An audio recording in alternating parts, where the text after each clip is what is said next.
Setiap pagi aku senang buka buku di meja panjang, tulis huruf sambil bernyanyi. Assalamualaikum warahmatullahi wabarakatuh.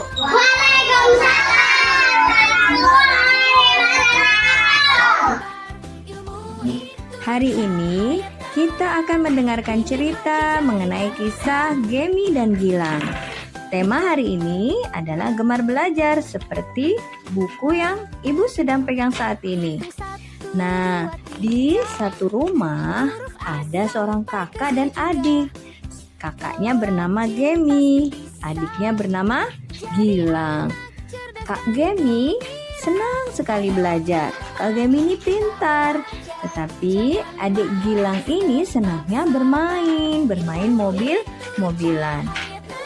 Pagi itu, matahari baru saja tersenyum di balik jendela. Gemi duduk di kursi belajarnya, menulis huruf-huruf kecil dengan pensil kesayangannya. Di sebelahnya duduk adik Gilang, tapi adik Gilang sibuk bermain mobil-mobilan. Lalu Kak Gemi bilang, "Ayo Gilang, belajar menulis juga yuk." Sore hari, ibu mengajak mereka belajar di ruang tamu. Ada buku, pensil warna, dan papan tulis kecil disediakan oleh ibu. Lalu ibu berkata, "Belajar itu seperti menanam pohon.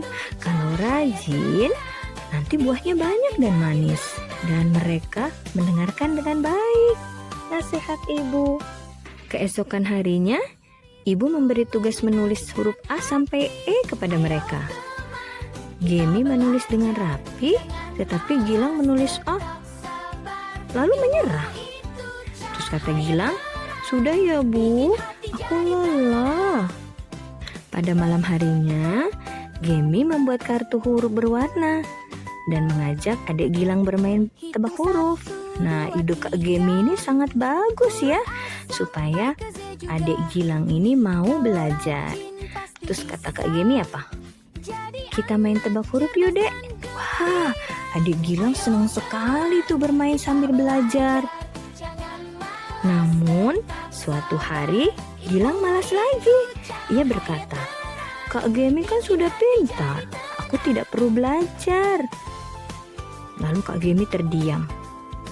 Lalu memeluk adik Gilang dengan hangat. Dan Kak Gemi berkata, "Semangat ya Dek, kamu pasti bisa." Nah, di sekolah, ibu guru juga meminta anak-anak menulis nama. Lalu Gilang menulis huruf G-I-L-A-N-G. Gilang. Tapi tangan Gilang gemetar loh teman-teman. Gemi yang menyaksikannya tapi bangga karena melihat adik Gilang ini berusaha dengan sangat giat. Lalu bu guru berkata, "Wah, Gilang sudah bisa menulis namanya sendiri."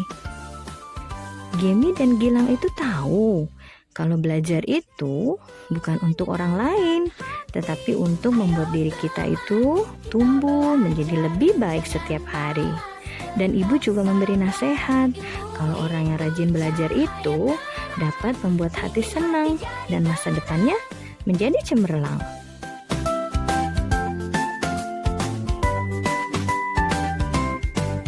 Hitung 1, 2, 3, huruf A